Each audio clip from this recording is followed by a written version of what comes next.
तो वो कहाँ पर?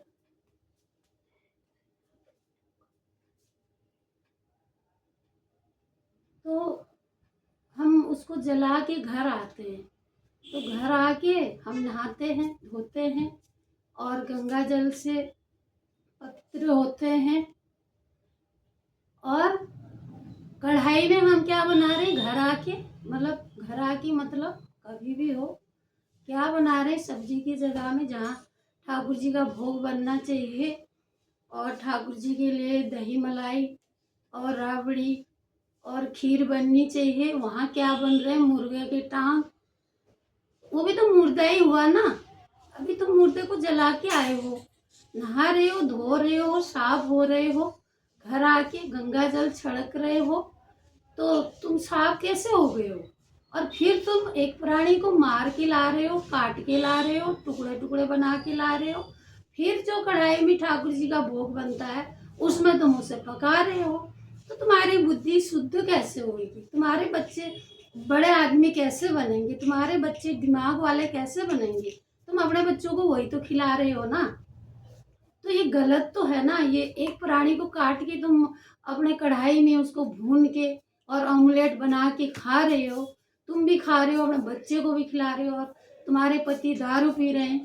तो तुम्हारे सारे काम तो गंदे ही हैं। कोई काम तो अच्छा कर लो। तो अच्छा करोगे, अच्छा खिलाओगे। खाने को तो ठाकुर जी को तो 56 भोग लगते हैं। वृंदावन में जाके देखो, 56 भोग का भोग वो ग्रहण करते हैं। तो तुम 56 भोग नहीं बना सकते हो, उनका खाने लायक तो बनाओ। तुम भी खाओ, देखो खा के देखो तुम्हारी आत्मा कितनी शुद्ध होती है। तुम्हारे आत्मा में कितना, मतलब तुम्हें ऐसा लगेगा, एक दिन तुम खीर बना के, हलवा बना के ये भोग लगाओ ठाकुर जी को, और एक तुलसी का पत्ता उसमें डालो।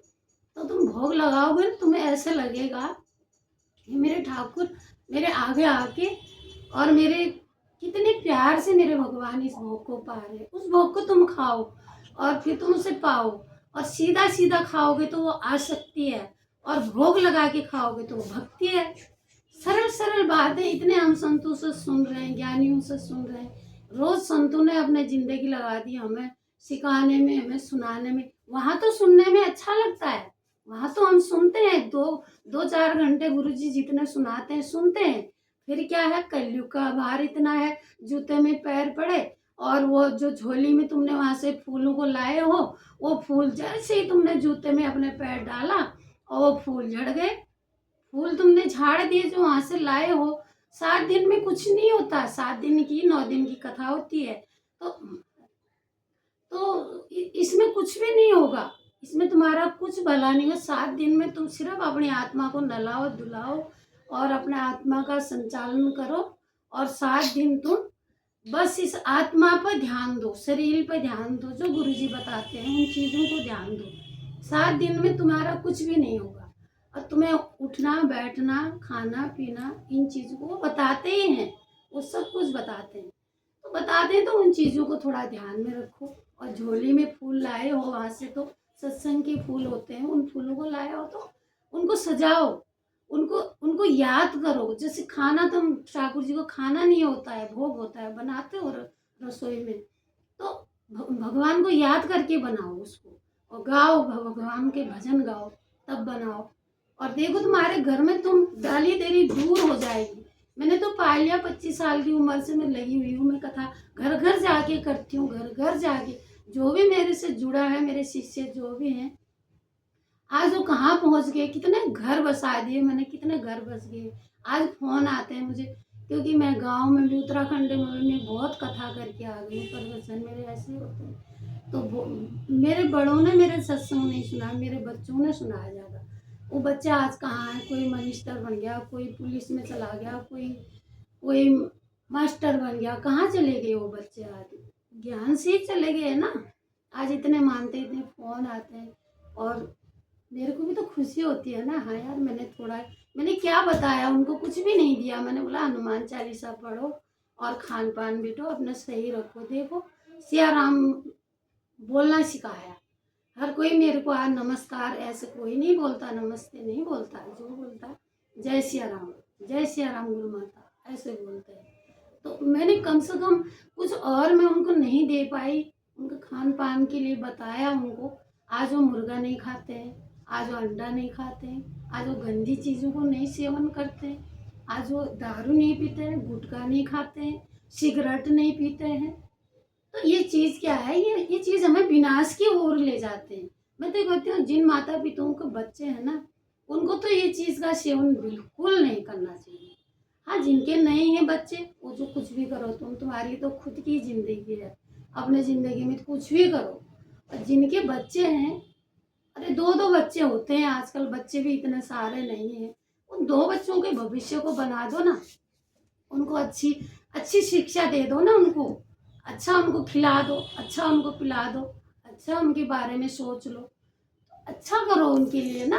कल को वो तुम्हें याद करें तुम्हारे जाने के बाद भी कि यार हमारे माता पिता ने हमें कितनी अच्छी शिक्षा दी और कितना अच्छा हमारे लिए करा है। तो तुम करोगे, तुम सोचोगे तभी तो होगा। जब तुम नहीं सोचोगे तो कैसे होगा, नहीं होगा। तो आपको सोचना पड़ेगा उनके बारे में। तो हमें हर कोई को ये चीज़ याद रखनी है। और मैंने तो यही सीखा है अपने घर में। मेरे बच्चे कोई भी आज मेरे पास है नहीं, मैंने बाहर के लोगों से ज़्यादा प्रेम करा है। मेरे लिए कोई बाहर अंदर का कुछ नहीं है। चलो ठीक है, सब हम वसुदेव कुटुम्बकम है, तो हम भगवान के हैं सब। सब एक एक तक लगा के मेरा अच्छा, हम क्या सोच, हमारे दो बच्चे होते हैं, दो बच्चे होते हैं और दो मियाँ बीवी होते हैं हम। तो हम उसमें अपना पूरा जीवन को खत्म कर देते हैं कि कहते हैं ना, दो हम दो हमारे। क्या इसके पीछे इनसे आगे कुछ नहीं है, पूरी दुनिया हमारी है। जहाँ तक है उनकी सहायता करो, सबको दो कुछ सहायता करो, सबको सबके बारे में सोचो। पहले दूसरों के बारे में सोचो, फिर अपने बारे। तुम्हारे लिए भी तो भगवान सोचेंगे ना। ठाकुर जी बैठे हैं ना हमारे घर में, और ठाकुर जी के बारे में तो सोचो।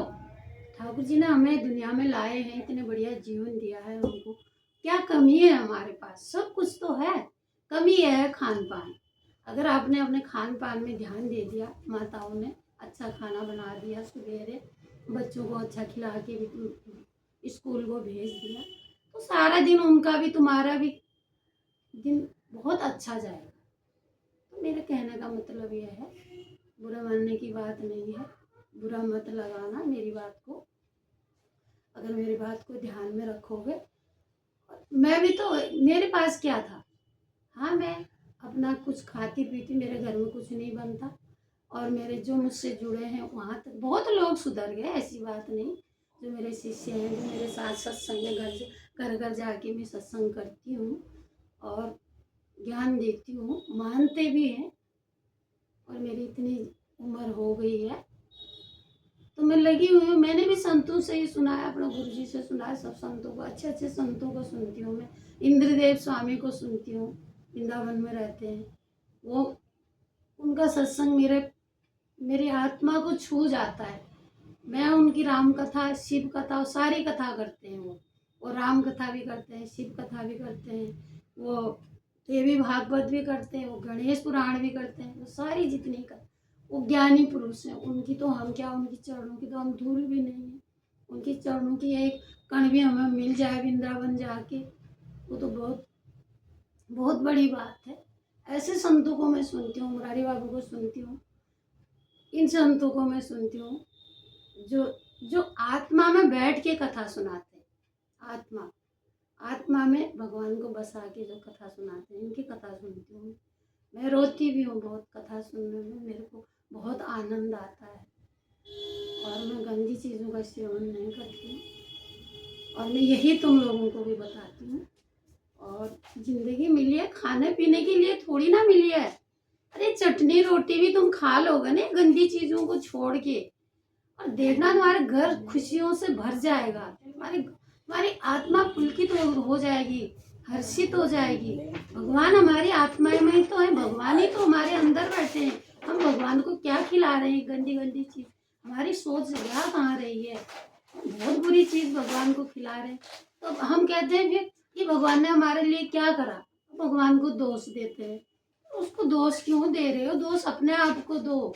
उसने तो तुम्हें दुनिया में ला दिया, इतना सुंदर शरीर दे दिया तुम्हें, सब चीज तुम्हारे, जब अपने माँ के गर्भ से बाहर निकले, जब तुम्हारे मुंह में दांत नहीं थे, दूध दे दिया पीने के लिए, माँ के आंचल में दूध आ गया है, जरा बड़े हुए फिर तुम्हें अन्न दे दिया, फिर तुम्हारे को सारे पदार्थ देते ही जा रहा, देते ही जा रहा, देते ही जा रहा। वो लिया उसने कभी है नहीं, दिया ही है। फिर भी बाकी लोग ये कहते हैं हमें क्या दिया भगवान ने, उसको तो इतना दिया। अरे उस थोड़ा बहुत कुछ करके आया है तो उसे मिला है, तुम भी तो करो, तुम्हें भी मिलेगा। और मिल रहा है, क्या चाहिए तुमको? अपने जीवन को, अपने घर को उज्जवल बनाओ और सबको खाने पीने दो और खुद भी खाओ, अच्छा खाओ। प्राणियों को मत मारो, उनका फटकार लगता है हमें।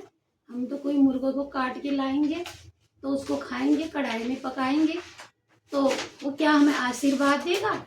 वो भी तो कितने दुख से मारा है तुमने उसको, छुरे से काटा है, उसके गले को रौंद के काटा है, लाए और टुकड़े बना के, तो वो फटकार ही देगा ना। तुम्हारे पेट तो, तुम्हारे शमशान घाट हो गया तुम्हारा पेट। कितना बड़ा पेट है, कितना खाओगे? 2 रोटी से पेट भर जाता है अगर खाओ तो सुख से। 2 रोटी चाहिए जीने के लिए, 2 रोटी शाम को खा लो, 2 रोटी सुबह खा लो, 2 रोटी दिन में खा लो। 6 रोटी का खर्चा काफी है। जो बचता है बाहर वालों को खिलाओ, जिसको नहीं मिल रहा उनको दो। मेरी सोच तो यही है, ज्यादा नहीं खाना है। खाने के लिए नहीं आए हैं यहाँ, जीने के लिए आए हैं। ये दुनिया देखो, कितनी उम्र होती है कम खा के, गम खा के। तो मेरे सत्संग जो होता है ना, बहुत एक ज्ञान का सत्संग है ये। मैं ऐसे उटपटांग लोगों को ना मैं सुनती हूँ, ना मैं सुनाती हूँ, ना मैं उटपटांग बात करती हूँ। मैं भगवान के बारे में ही बताती हूँ ज्यादातर। मेरा हमेशा यही रहता है। वह मैं एक छोटा सा भजन आप लोगों को सुनाऊंगी राम जी का। घर मंदिर से सुंदर है उनके चरण, घर मंदिर से सुंदर है उनके चरण, घर मंदिर से सुंदर है उनके चरण। सुस्वागतम सुस्वागतम सुस्वागतम, चरणों में लगी हुई धूल, चरणों में लगी हुई धूल, ओ स्वर्ग से बरस रहे फूल, ओ स्वर्ग से बरस रहे फूल। सुस्वागतम सुस्वागतम सुस्वागतम, घर मंदिर से सुंदर हैं उनके चरण। सुस्वागतम सुस्वागतम, तीनों लोगों के स्वामी हैं राम, तीनों लोगों के स्वामी हैं राम, उनके चरणों में चारों धाम, उनके चरणों में चारों धाम, उनके चरणों में चारों धाम। सुस्वागतम सुस्वागतम, काली घटा काली घटाओं से कजरा लगाऊं, काली घटाओं का कजरा